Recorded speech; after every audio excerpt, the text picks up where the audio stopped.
terkait dengan tunjangan DPR dikala misalkan masyarakat sedang menurun daya belinya, kondisi ekonomi sedang lesu, pun juga PHK di mana-mana. Ini kan menunjukkan bahwa para wakil-wakil kita di DPR sampai hari ini nyatanya belum bisa menjadi wakil kita. Dan Bapak Prabowo dengan berbagai dinamika ini justru mengkambing hitamkan dengan dugaan makar. Makanya kemudian kami sebetulnya ingin menghentikan pola komunikasi yang mengkambing hitamkan orang lain ini. Karena kami ingin sebetulnya aspirasi atau pesan-pesan yang kami sampaikan kepada Pak Prabowo, kepada anggota Dewan di parlemen, kepada aparat penegak hukum, itu dijadikan bahan untuk berbenah, dijadikan bahan untuk berefleksi agar... Baik, pemirsa, kembali lagi di kontroversi. Prof. Burhan, apakah Anda melihat sejauh ini penanganan atau pernyataan yang disampaikan Presiden itu sudah fokus melihat masalah dengan jelas atau masih gagal fokus sebetulnya dalam memetakan masalah yang sesungguhnya? Pertama, dua pidato Presiden Prabowo itu setidaknya bisa menenangkan publik secara temporer, dan kita lihat belakangan mulai terjadi semacam deeskalasi meskipun akarnya menurut saya belum terlalu banyak disentuh. Jadi pidato beliau itu belum banyak mengupas mengapa terjadi kerusuhan ya, yang menumpang aksi-aksi demo yang seharusnya tidak berujung pada anarkisme massal, dan akar masalah itu adalah ekonomi. Jadi kalau kita lihat data, itu 7 juta pengangguran, terutama kelas menengah terdidik. Kemudian ada 20 juta mereka yang bekerja tanpa upah, bantu suami, bantu orang tua, tetapi nggak ada upahnya. Itu naik sejak tahun 2019, naiknya kencang. Sebelumnya nggak sampai 20 juta. Nah, yang menarik adalah data mereka yang bekerja di sektor informal, gig workers. Itu sejak 2016 terjadi peningkatan hingga sekarang 31 juta. Sektor formal drop. Ya. Nah, ini menurut saya ini akar nih, karena kalau misalnya masyarakat itu mengalami kesulitan, tekanan hidup, mereka akan mencari kesalahan di level elit. Nah, kebetulan kalau kita baca RAPBN ya, yang dibacakan waktu sebelum hari kemerdekaan 15 Agustus 15 Agustus itu ada semacam alokasi anggaran yang dipertanyakan banyak pihak. Karena alokasi anggaran itu membuat misalnya ya TKD, transfer ke daerah, itu menurun cukup jauh, sekitar 27-30%. Dari 915 triliun untuk 2026 itu tinggal 650 triliun. Akibatnya ada ratusan pemerintah kabupaten kota yang menaikkan pajak karena mereka dipotong sekitar 350 T. Dan banyak kepala daerah yang males kan untuk melakukan kreativitas dalam mencari dana. Cara yang paling mudah adalah majakin rakyat di saat masyarakat sedang teriak terkait dengan PHK yang meningkat tajam, sampai Kementerian Tenaga Kerja nggak berani merilis datanya. Kemudian beras yang naik, ini harga beras tertinggi dalam beberapa tahun terakhir. Jadi ada banyak isu yang ibarat rumput kering, ada penumpang gelap datang, mudah sekali tuh dibakar. Jadi kebetulan saat yang bersamaan beberapa oknum anggota DPR itu kurang sensitif. Joget-joget di tengah situasi sedang tidak kondusif, kemudian mengeluarkan pernyataan yang tidak perlu. Dan kalau kita lihat, itu penumpang gelapnya pintar deh. Jadi don't get me wrong, saya tidak menolak bahwa ada yang mencoba memainkan ini semua, dan mereka mungkin mencoba mengail di air keruh ya. Tetapi akarnya ada, dan kemudian dipakai dua institusi yang disasar kan. Pertama adalah DPR, karena kebetulan di saat masyarakat sedang susah, DPR menaikkan tunjangan, tunjangan rumah, privilege apapun, gaji mereka 42 kali lipat dibanding rata-rata pendapatan warga. Itu sudah sebentuk ketidakadilan. Saat yang sama pula ada polisi yang nabrak. Jadi dua institusi ini kebetulan dalam survei-survei DPR dan polisi itu trustnya paling rendah. Jadi ketika melakukan kesalahan di saat sedang susah semacam ini, mudah sekali tuh untuk menggerakkan itu semua. Boom langsung ya. Boom. Baik. Dan indikasi bahwa pemerintah DPR itu mulai mencoba untuk membuka pintu kepada masyarakat. Kita lihat kemarin ketika ada perwakilan dari BEM, dari mahasiswa dan kelompok masyarakat itu diundang, diterima, akhirnya masuk ke Senayan untuk menyuarakan aspirasi. Mereka membawa sejumlah tuntutan, dan salah satu tuntutan yang banyak dibahas adalah ketika BEM meminta DPR untuk membentuk tim investigasi untuk mengusut siapa sebetulnya dalang kerusuhan. Saya akan langsung bertanya kepada ada Ketua BEM UI yang bergabung bersama kita lewat sambungan Zoom, ada Agus Setiawan. Selamat malam, Agus. Selamat malam, Mbak Zilvia. Apakah suara saya terdengar dengan jelas? Oke, jelas. Agus, langsung saja, kenapa muncul ide supaya meminta DPR membentuk tim investigasi untuk mengusut siapa dalang kerusuhan? Sebetulnya apakah karena kalian juga meyakini iya ada dalang kerusuhan, atau kalian menantang DPR saja untuk membuktikan, tunjukkan kepada kami siapa dalang kerusuhannya? Iya, baik Mbak. Terima kasih banyak sebelumnya. Perlu kami sampaikan dan tegaskan bahwa tuntutan kami tidak sebatas untuk pembentukan tim investigasi yang mengusut tuntas dalang di balik kerusuhan. Tetapi lebih daripada itu, tuntutan kami adalah untuk menginvestigasi pula terkait dengan kekerasan yang terus-menerus berulang kepada masa aksi yang dilakukan oleh aparat, terutama sepanjang bulan Agustus ini. Sebetulnya kalau kita lihat bagaimana cara Bapak Presiden Prabowo Subianto dalam bersikap, setiap pesan-pesan aspirasi kami yang disampaikan di depan publik kerap kali dilempar tanggung jawabnya kepada oknum tertentu. Katakanlah misalkan kala itu ketika kita sedang menarasikan Indonesia gawat darurat dengan berbagai tuntutan terkait dengan efisiensi anggaran, Bapak Prabowo justru mengkambing hitamkan antek-antek asing yang nyatanya sampai sekarang belum bisa informasikan kepada publik siapa sebetulnya antek-antek asing yang dimaksud. Pun juga dengan aspirasi-aspirasi hari ini yang merupakan bentuk daripada amarah daripada rakyat. Ketika misalkan institusi negara mulai dari pemerintah, DPR, aparat penegak hukum, senyata-nyatanya tidak bisa hadir untuk rakyat. Berbagai keputusan dan juga kebijakan politik yang diambil justru nampaknya tidak mementingkan kepentingan rakyat. Misalkan terkait dengan tunjangan DPR, dikala misalkan masyarakat sedang menurun daya belinya, kondisi ekonomi sedang lesu, pun juga PHK di mana-mana. Ini kan menunjukkan bahwa para wakil-wakil kita di DPR sampai hari ini nyatanya belum bisa menjadi wakil kita.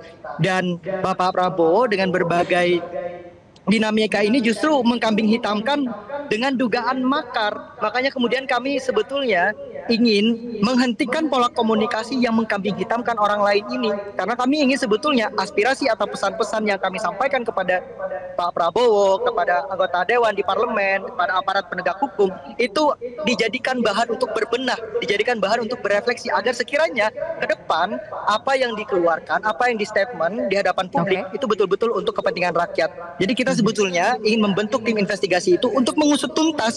Kalau memang ada dalangnya, sebutkan dalangnya, siapa pelakunya, transparansikan itu kepada publik. Jangan sampai justru ini seakan-akan lempar tanggung jawab saja. Itu. Dan kalau kita lihat sekarang justru karena ada narasi siapa dalangnya ini, narasi di publik justru tidak berfokus pada tuntutan-tuntutan masa aksi. Misalkan salah satunya terkait dengan 17+8. 17 tuntutan yang semestinya harus segera diceklis maksimal besok tanggal 5 September. Nyatanya belum banyak dibahas. Bahkan oleh Bapak Presiden Prabowo Subianto sendiri. Pun juga dengan tuntutan 8 tuntutan untuk 1 tahun. Nah ini kan sebetulnya yang sangat disayangkan, padahal pesan-pesan kami ini pesan-pesan yang sangat penting. Pesan-pesan yang berangkat dari akar rumput untuk para institusi, mulai dari pemerintah, DPR, dan juga aparat penegak hukum. Begitu Mbak. Baik Agus, ditahan dulu ya Agus ya. Saya coba bertanya kepada Pak Soleman soal pola komunikasi yang selalu dalam tanda kutip mengkambing hitamkan, seolah melempar tanggung jawab kepada antek-antek asing, kepada mereka yang ingin makar dan terorisme. Tapi sebetulnya tidak pernah bisa ditunjukkan siapa yang dimaksud. Apakah memang akan selalu begitu, Pak Soleman? Tidak bisa, memang hanya bisa dinarasikan saja, tapi tidak benar-benar bisa ditunjukkan. Kalau dihubungkan dengan demo seperti ini, itu tidak akan pernah bisa. Tidak akan pernah bisa. Makanya ya hanya sampai di situ memang. Di dalam, jangankan luar negeri, di dalam negeri saja kita tidak akan pernah bisa. Kenapa? Jangkauan hukum kita cuma hanya sampai di situ. Karena kalau kita mencoba lebih dari itu dan tidak terbukti, orang yang menyampaikan itu kena fitnah. Jadi dia hanya lihat siapa, ya itu melanggar apa, pasal berapa. Ya sudah pasal itu. Lalu berpikir, tidak ada aturan bagaimana menghukum orang berpikir. Nggak ada. Lah dalang-dalang ini kan berpikir bagaimana kita jatuhkan negara ini dengan cara apa. Tapi akhirnya yang seperti itu menimbulkan distrust. Ya justru itulah maka pentingnya kita semua ini mengerti kalau kita sudah berdemo seperti ini, inilah akibatnya. Bahwa kita akan bilang cari dalang dalam permainan wayang tok yang kelihatan dalang tersembunyi terus, nggak akan pernah kelihatan si dalang itu. Lalu mau cari apa? Kalaupun begitu kita tahu, oh orang ini kemarin ngomong gini, aturan mana yang menghukum dia bicara ini kalau tidak ada bukti? Gak ada. Jadi kita memang kan harus transfer. Si dalang ini jadi apa? Melanggar aturan mana? Karena tujuannya bukan hanya mengetahui. Setelah mengetahui tentunya dihukum. Nah, kita dihukum, lalu hukuman kita itu adalah perbuatan. Lah perbuatan mana? Oke. Kan itu. Baik. Prof. Burhan. Ya. Tadi Agus menyebut salah satu isu utama, pola komunikasi. Ketika kita bilang bahwa itu adalah kerjaan antek asing, pelaku makar, terorisme, seperti digambarkan melempar tanggung jawab. Apakah itu, meskipun mungkin itu ada benarnya, tapi apakah itu pola komunikasi yang tepat untuk disampaikan kepada publik? Saya kira kritik dari kawan BEM itu ada justifikasinya. Jadi sebaiknya memang pemerintah menjaga pola komunikasi, jangan terlalu overdosis bahasa kekuasaan. Saya tahu ini penting untuk menenangkan keadaan setelah kewibawaan negara runtuh ya dalam beberapa hari, karena banyak sekali gedung-gedung pemerintahan yang dibakar. Ya. Jadi perlu wibawa negara ditegakkan, tetapi jangan sampai malah terkesan mencari kambing hitam. Jadi bekerja dalam senyap, tangkap dalang dan aktor intelektualnya tanpa membuat air keruh. Itu satu. Yang kedua, nah ini penting nih. Waktu itu Hatib Basri memperkenalkan istilah Chilean Paradox, paradok Chile. Chile itu satu kisah sukses di Amerika Latin. Human Development Index-nya tertinggi sekawasan, kemiskinan turun dari 53% ke 6% dalam beberapa tahun, income per kapita tertinggi, tiba-tiba gara-gara menaikkan public transport hanya berapa sekian, itu tumpah ruah 1 juta working class turun ke ibu kota Chile dan hampir tumbang presidennya. Kemudian dicek, oh apa masalahnya? Oh ternyata kemarahan kelas menengah. Karena pemerintahan Chile terlalu banyak memberikan bantuan sosial buat kelas bawah, tapi melupakan kelas menengah. Sementara kelas menengah itu dalam tekanan hidup dan ekonomi yang tinggi, karena mereka yang dipaksa untuk bayar PPN dan seterusnya. Saya memperkenalkan istilah paradoks Bangladesh, mirip dengan Chile, tapi berakhir lebih tragis. Di Bangladesh, itu kemarahan kelas menengah juga. Bayangkan Sheikh Hasina, mantan Perdana Menteri, itu berhasil meningkatkan pendapatan per kapita secara fantastis dari $600 menjadi 2.500 hanya dalam 4 tahun. Kemudian pertumbuhan ekonomi 6% per tahun, menang pemilu 80% lebih di parlemen. Jatuh gara-gara dia memberikan affirmative action, rekrutmen PNS sepertiga dari keluarga pejuang kemerdekaan yang notabene adalah dari partainya sendiri. Jadi poin saya adalah, kalau kita lihat kemarin, memang dari dua kelompok, dari sisi ekonominya ya, kelas menengah, yang kedua adalah aspiring middle class.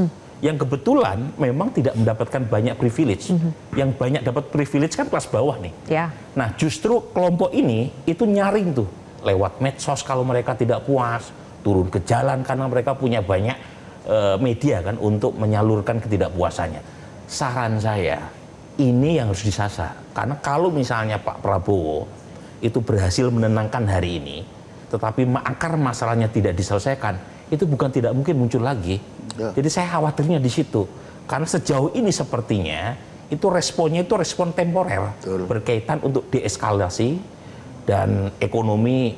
Alhamdulillah ya kemarin demo tidak sampai masuk ke sentra-sentra ekonomi. Ya. Tapi paling tidak kan kita perlu punya waktu nih untuk memikirkan bagaimana kelas menengah yang marah itu bisa dikasih insentif supaya mereka bisa terlepas. Ya. Dan sudah terlihat misalnya Bu Sri Mulyani mengatakan tidak ada pajak ya 2026. Tetapi perlu ada lagi supaya tadi kelompok-kelompok yang rentan itu bisa meningkat lagi ekonominya, termasuk melalui kebijakan anggaran yang pro terhadap pertumbuhan ekonomi warga. Itulah mengapa di segmen berikutnya, pemirsa, kita akan bahas lebih kepada langkah konkret jangka panjang ya, yang harus diambil oleh eksekutif dan juga legislatif untuk betul-betul menyentuh akar masalah yang sesungguhnya, dan tidak hanya menyentuh, tapi betul-betul mencari solusi untuk masyarakat, untuk kepentingan bangsa kita. Sesaat lagi, pemirsa. Jelajahi cara baru mendapatkan informasi. Download Metro TV Extend sekarang.